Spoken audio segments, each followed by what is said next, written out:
السلام علیکم ورحمۃ اللہ وبرکاتہ۔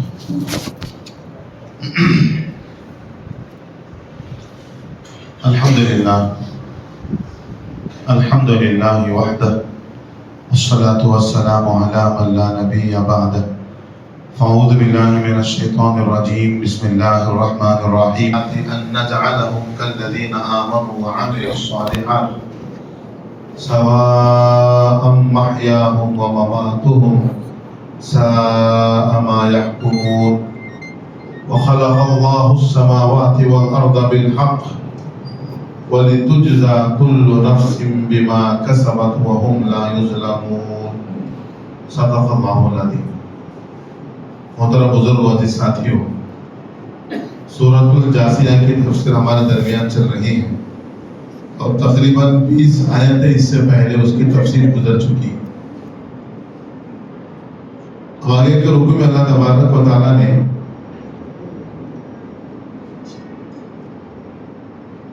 مشرکین کا ایک خیال یہ تھا کہ ہم دنیا کے اندر بھی معزز ہیں، عزت والے ہیں، اور اللہ تبارک و تعالیٰ مرنے کے بعد بھی عزت ہمارے حصے میں ہی رکھا۔ وہ یوں سمجھتے تھے کہ دنیا کے اندر ان کو جو مال ملا ہے یہ عزت کا سبب ہے، یہ کامیابی کا سبب ہے۔ تو دنیا میں اللہ نے ان کو مال دیا ہے تو ان کو کامیابی اور عزت مل گئی، تو دنیا کے اندر بھی وہ کامیابی کے حقدار ہیں اور مرنے کے بعد بھی وہی اس کے حقدار۔ تو اللہ تبارک و تعالیٰ نے ان کے اس قول کی، اس عقیدے کی تردید کی اور یوں فرمایا ام حسب الذین اجترحوا السیئات ان نجعلہم کالذین آمنوا وعملوا الصالحات۔ جن لوگوں نے برے کام کیے، کیا وہ یہ خیال کرتے ہیں کہ ہم انہیں ان لوگوں کے برابر کریں جو ایمان لائے اور اعمال صالحہ کیے؟ ایمان اور اعمال صالحہ جن کے پاس ہیں ان کی زندگی اور برے کام جو کافر ہیں ان کی زندگی، وہ دونوں ایک جیسی زندگی کیسے ہو سکتی ہے؟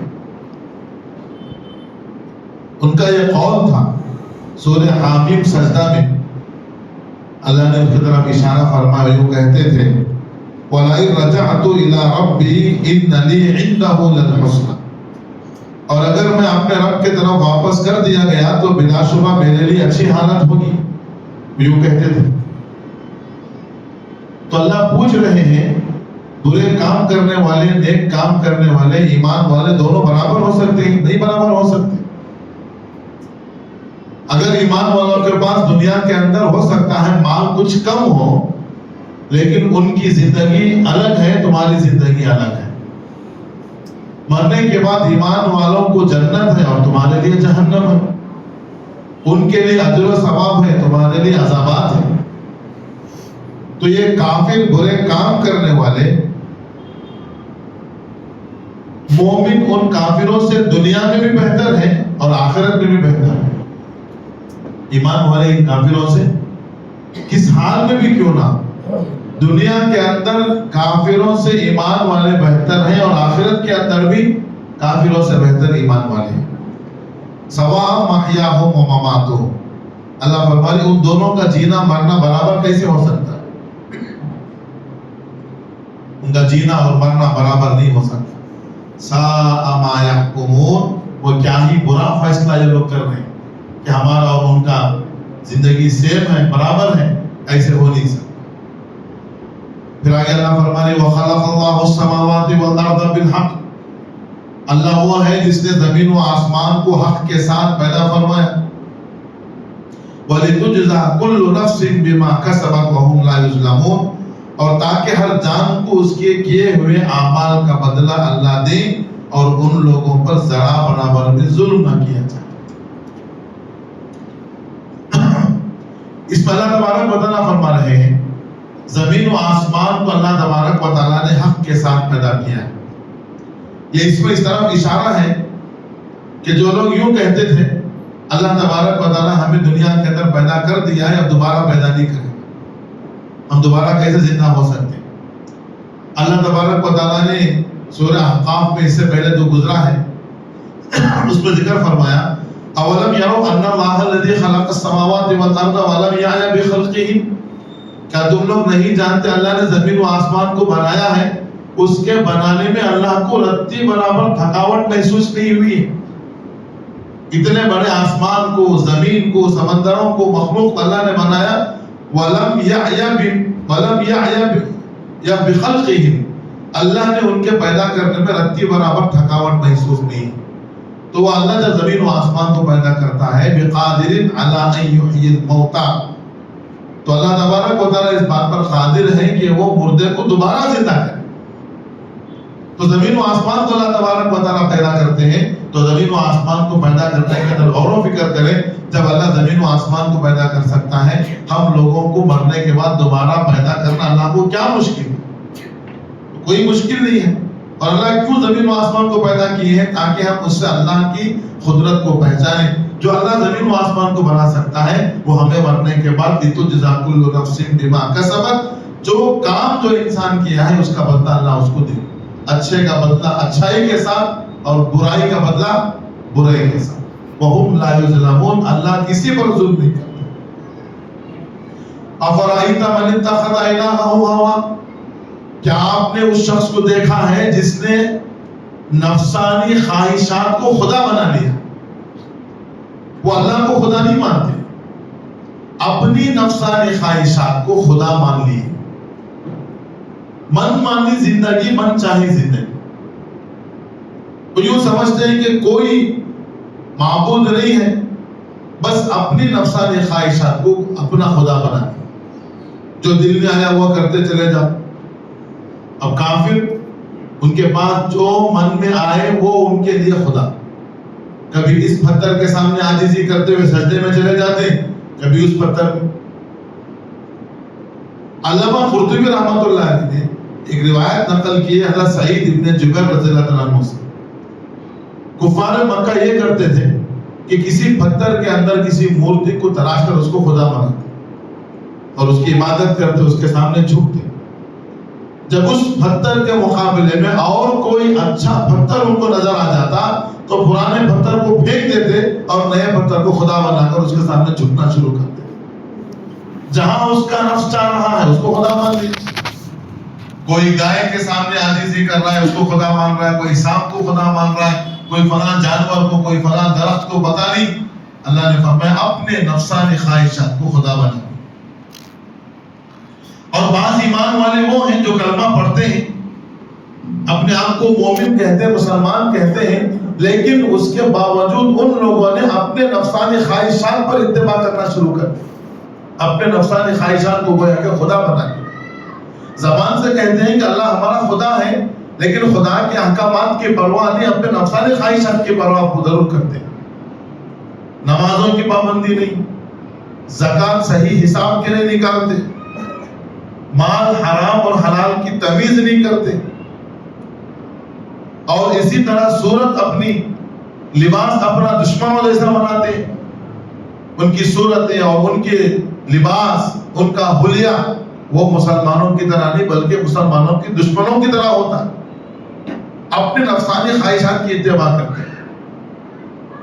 اسی وجہ سے فرمایا کہ اللہ نے ہمیں دنیا کے اندر ایک موقع دیا ہے، اگر یہاں ہم رب چاہی زندگی گزاریں گے، اللہ تبارک و تعالیٰ مرنے کے بعد ہمیں نفساتی شاہی، نہیں ہمارا نفس جیسے چاہتا ہے ایسی زندگی اللہ ہمیں وہاں عطا کرے. اللہ تعالیٰ قرآن میں فرماتے وَلَكُمْ فِيهَا مَا تَشْتَهِي أَنفُسُكُمْ، کل قیامت کے دن جنت کے اندر جو تمہارے نفوس چاہیں وہ سب کچھ تم کو ملے گا. بس آج دنیا کے اندر کرنا یہ ہے اپنی نفسانی خواہشات کو دبانا ہے، اللہ کے حکم کو پورا کرنا.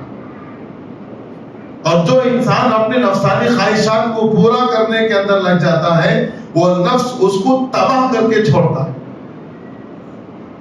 اس لیے نفسانی خواہشات سے پناہ مانگتے تھے. وَمَا أُبَرِّئُ نَفْسِي إِنَّ النَّفْسَ لَأَمَّارَةٌ بِالسُّوءِ. حضرت یوسف نے کیا فرمایا؟ میں اپنے نفس سے بری نہیں ہوں، یہ نفس تو مجھے بری باتوں کا حکم کرتا ہے. نفسانی خواہشات سے اپنے آپ کو بچا. اسی لیے اللہ کے رسول صلی اللہ علیہ وسلم نے فرمایا اپنے نفس کے اندر قابو رکھو. اور فرمایا عقل مند انسان وہ ہے جو اپنے نفس پر قابو رکھتا ہے اور مرنے کے بعد والے اعمال کی تیاری کرتا ہے. الکیس من دان نفسہ وعمل لما بعد الموت. اور آگے کا جملہ سنو، والعاجز، فرمایا احمق بیوقوف وہ ہے، والعاجز من اتبع ہواہ، جو اپنی نفسانی خواہشات کی اتباع کرتا ہے، وتمنی علی اللہ، اور تمنا اللہ پر کرتا ہے، امید اللہ پر لگاتا ہے اللہ مجھے معاف کرے گا، اللہ بڑا غفور الرحیم ہے. لیکن حالت یہ ہے خواہشات کس کی کر رہا ہے؟ اپنی نفسانی خواہشات کو پوری کرنا. فرمایا وہ انسان احمق ہے، بیوقوف ہے، اللہ پر امید لگاتا ہے اور اپنے نفس کی بات سنتا ہے. اللہ پر امید لگانی ہے تو اللہ تبارک و تعالیٰ کے احکامات پر ہمیں چلنا. ابو ہریرہ راوی حدیث سے فرماتے ہیں اللہ کے رسول صلی اللہ علیہ وسلم نے فرمایا 3 چیزیں انسان کو نجات دلاتی ہیں اور 3 چیزیں انسان کو ہلاک و برباد کرتی ہیں. 3 چیزیں جو انسان کو نجات دلاتی ہیں وہ یہ ہیں: پوشیدہ اور ظاہری، چھپ کر علانیہ، ہر طور میں اللہ کا تقوی اختیار کرنا. میں تنہا ہوں، کوئی دیکھنے والا نہیں ہے، اس وقت بھی اللہ کا تقوی میرے سامنے ہو اور سب کے سامنے اور میرا تقوی وہی ہو. بس سمجھ میں انفرادی اجتماعی دونوں جگہ اللہ کا خوف ہمارے دل کے اندر. پہلا یہ انسان کو نجات دلاتی ہے.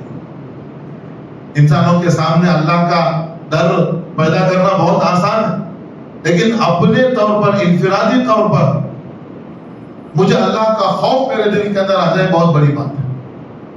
اور دوسری چیز فرمایا رضامندی اور ناراضگی میں حق بولنا. انسان کی کیفیت الگ الگ ہوتی ہے، کبھی میں آپ سے خوش ہوں، کبھی آپ سے ناراض ہوں. خوشی کے وقت میں آپ کی تعریف کر دیا اور برائی کے وقت میں آپ کا دشمن بن گیا. نہیں، کبھی بھی رضامندی کی حالت میں ہو، ناراضگی کی حالت میں ہو، ہر حال میں حق بولنا، یہ انسان کو نجات دلاتا ہے. اور تیسرا عمل فرمایا مالداری ہو یا تنگ دستی ہو، ہر حال میں اللہ کے راستے میں درمیانہ طور پر مال خرچ کرنا. ایک مقدار طے کرے اللہ کے راستے میں مال خرچ کرنا. ایسا نہیں مال آ گیا تو خوب کر خرچ کر دیا، مال نہیں ہے تو ہاتھ باندھ کر بیٹھ گئے. درمیانہ رویہ اختیار کر کے مال ہو تب بھی اللہ کے راستے میں، نہ ہو تب بھی اللہ کے راستے میں. یہ 3 چیزیں انسان کو نجات دلاتی ہیں اور ہلاک و برباد کرنے والی چیزیں. سب سے پہلے فرمایا نفس کی اتباع کر، خواہشات کے نفس کی اتباع. ہمارے حالت دیکھو، ہمارے شادی بیاہ ہمارے گھروں کے اندر ہوتے ہیں، فنکشن ہمارے گھروں کے اندر ہوتے ہیں، ہم سب کو راضی کرنے کی فکر کرتے ہیں، اللہ کو راضی کرنے کی فکر نہیں کرتے. کھلے عام خواہشات کی اتباع، فضول خرچی، پتہ نہیں کتنے لغویات ان کاموں کے اندر ہمارے سامنے آ جاتے ہیں. نفسانی خواہشات کی اتباع ہم شروع کر دیتے ہیں. فرمایا انسان کو برباد کر دیتی ہے نفسانی خواہشات کی اتباع. اور دوسرا فرمایا کنجوسی، ایسی کنجوسی کہ اس کی اتباع کی جائے، یہ انسان کو ہلاک و برباد کر دیتی ہے. اور تیسرا فرمایا اپنے آپ کو پسند کرنا، اپنے آپ کو بڑا سمجھنا، میں کچھ ہوں، اپنے آپ کو پسند کرنا، خود پسندی. یہ 3 چیزیں انسان کو ہلاک و برباد کر دیتی. تو ہماری کامیابی اسی کے اندر ہے، ہم خواہشات کے نفس کو، نفسانی خواہشات کو ترک کر کے جائیں. اسی وجہ سے اللہ کے نبی نے فرمایا لا یؤمن احدکم حتی یکون ہواہ تبعا لما جئت بہ. تم اس وقت تک مومن نہیں ہو سکتے جب تک تمہارے نفسانی خواہشات میرے اس دین کے تابع نہ ہو جائے جس دین کو میں لے کر آیا. ہمارے یہ اندر پیدا ہو کہ میرے اپنی خواہش کی کوئی حیثیت نہیں ہے.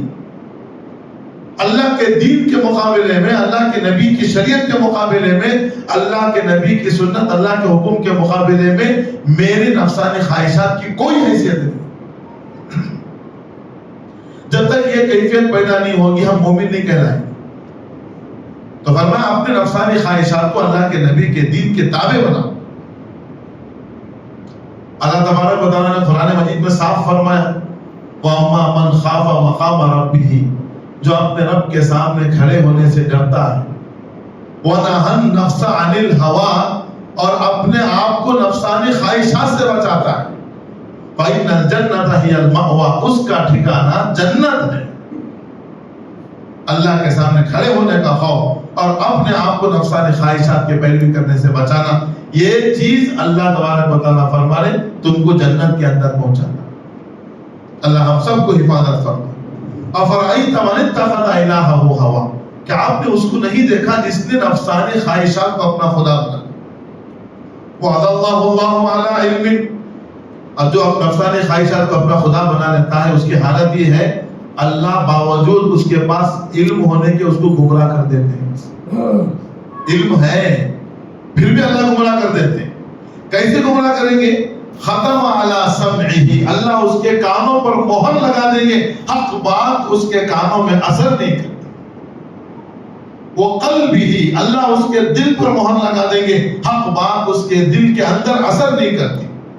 وَجَعَلَ عَلَى بَصَرِهِ غِشَاوَةً، اور اللہ فرما رہے ہم اس کے آنکھوں کے سامنے پردہ ڈال دیں گے، حق اس کے آنکھوں کے سامنے دکھائی نہیں دیتا۔ علم ہے اس کے پاس، تمیز کر سکتا ہے، لیکن اس کے باوجود گمراہ اس لیے ہو رہا ہے اللہ نے اس کو وہ طاقت چھین لی حق بات سننے کی، سمجھنے کی، دیکھنے کی۔ اور آگے اللہ فرماتے فَمَن يَهْدِيهِ مِن بَعْدِ اللَّهِ، اللہ اگر کسی کو گمراہ کر دے تو کون ہے اس کو ہدایت دینے والا؟ اللہ کسی کو ہدایت دے تو کون گمراہ کر سکتا ہے؟ اور اللہ کسی کو گمراہ کرنے پر آئے تو اسے کون ہدایت دے سکتا ہے؟ اسی وجہ سے فرمایا اہدنا الصراط المستقیم، تم اللہ سے ہدایت مانگو۔ حالانکہ ابتدائی 3 آیتیں اللہ کی تعریف کر رہا ہے بندہ، اس کو ہدایت مل چکی ہے۔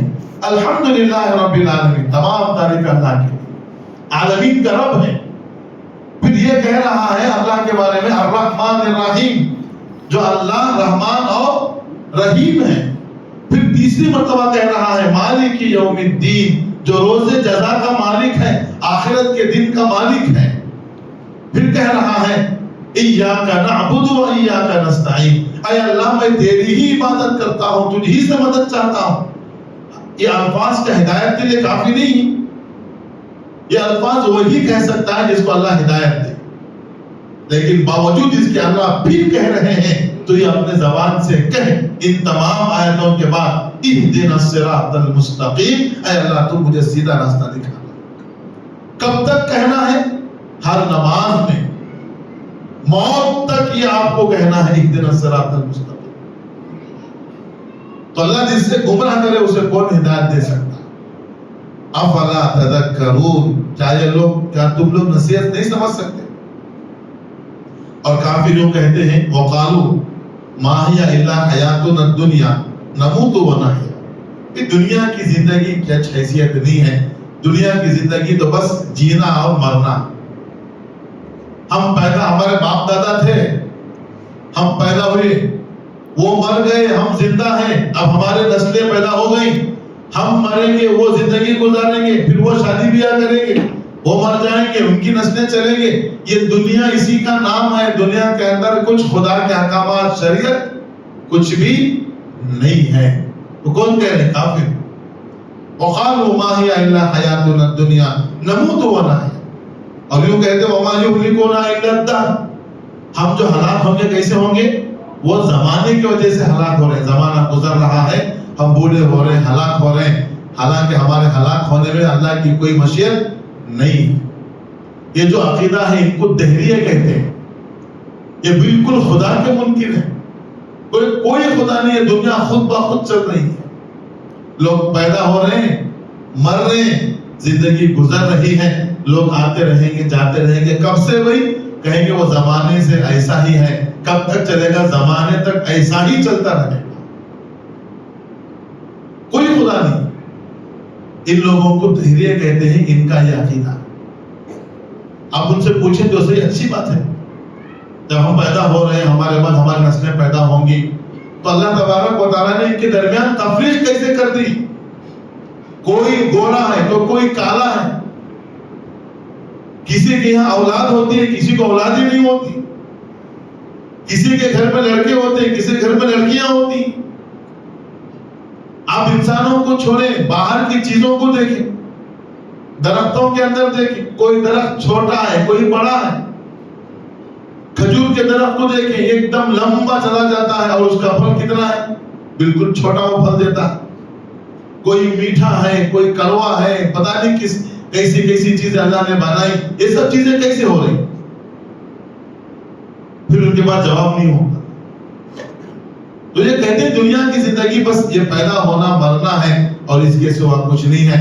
ہم کہتے ہیں دنیا کی زندگی اللہ تبارک و تعالیٰ نے احکامات گزارنے کے لیے دیے ہیں۔ اللہ نے فرمایا افحسبتم انما خلقناکم عبثا، کیا تم یہ گمان کر رہے ہو کہ ہم نے تم کو بیکار پیدا کیا ہے؟ اللہ نے کسی چیز کو بیکار نہیں پیدا کیا۔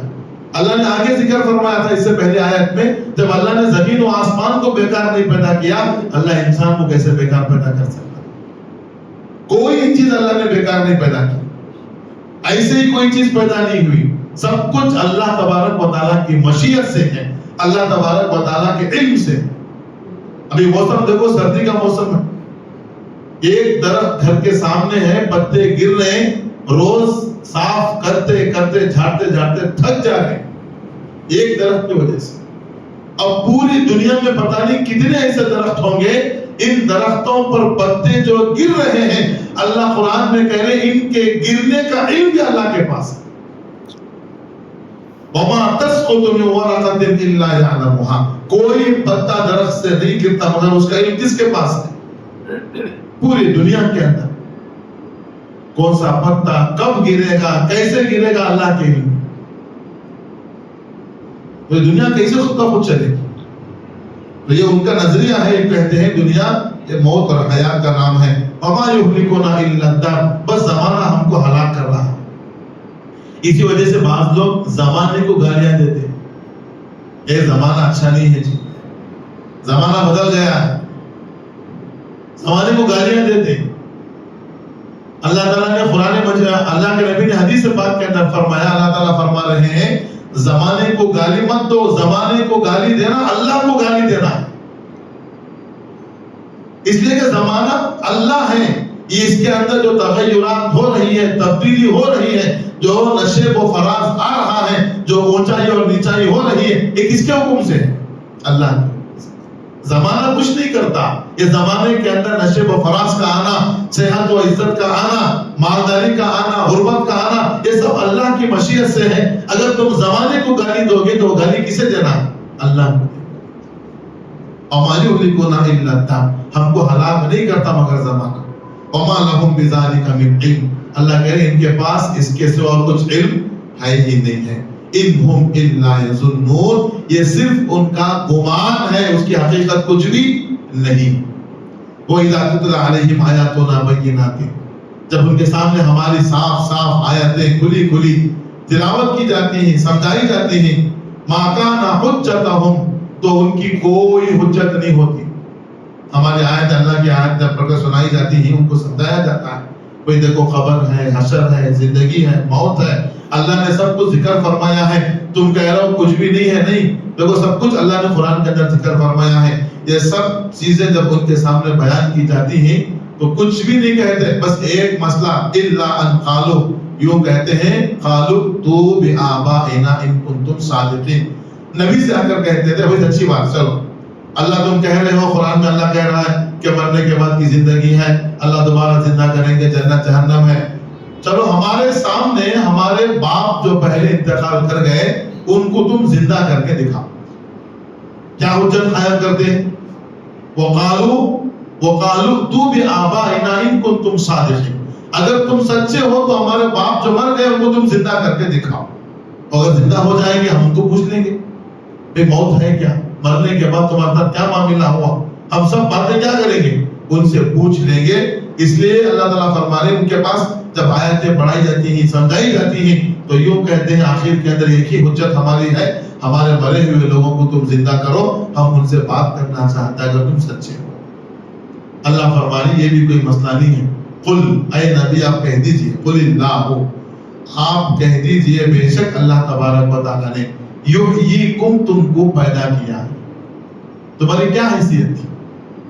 تمہارے پیدائش سے پہلے تمہارا نام و نشان نہیں تھا، نہ تمہاری شکل و صورت، نہ تمہارا تعارف. تمہارا ابتدائی زمانہ دیکھو، ناپاک خطرہ تھے، ناپاک خطرہ. کیا حیثیت تھی تمہاری؟ یحییکم، تم کو زندگی کس نے بخشی؟ اللہ نے بخشی. ثم یمیتکم، پھر تم کو موت کون دے گا؟ اللہ نے. پھر اللہ کیا کریں گے؟ ثم یجمعکم الی یوم القیامۃ لا ریب فیہ، پھر اللہ تم کو جمع کریں گے قیامت کے دن، اس دن جس میں کوئی شک نہیں ہے. قیامت میں کوئی شک نہیں ہے. اس دن اللہ سب کو جمع کریں گے. اس دن تم دیکھو گے تمہارے باپ دادا سب تمہارے سامنے حاضر رہیں. ولیکن اکثر الناس لا یعلمون، لیکن اکثر لوگ ان باتوں کو سمجھتے نہیں، جانتے نہیں. تو لہذا اللہ تبارک و تعالیٰ نے اس آیت کے اندر یوں فرمایا ہے کہ ہمیں اللہ تبارک و تعالیٰ سے ہدایت ہمیشہ مانگتا رہنا چاہیے، اور گمراہی سے اللہ تبارک و تعالیٰ ہم تمام کی حفاظت فرمائے. یہ جو راستہ اللہ نے ہمیں دیا ہے، یہ قرآن مجید اللہ نے ہمارے ہدایت کے لیے دیا ہے. ہمیں قرآن مجید کو سوچنے، سمجھنے، پڑھنے سے یہ تمام چیزیں میسر ہوتی ہیں. بڑے مبارک ہیں وہ لوگ جو ماشاءاللہ قرآن مجید پڑھتے ہیں اور سمجھتے ہیں، قرآن مجید کے لیے وقت نکالتے ہیں. میں نے جمعے میں ذکر کیا، قرآن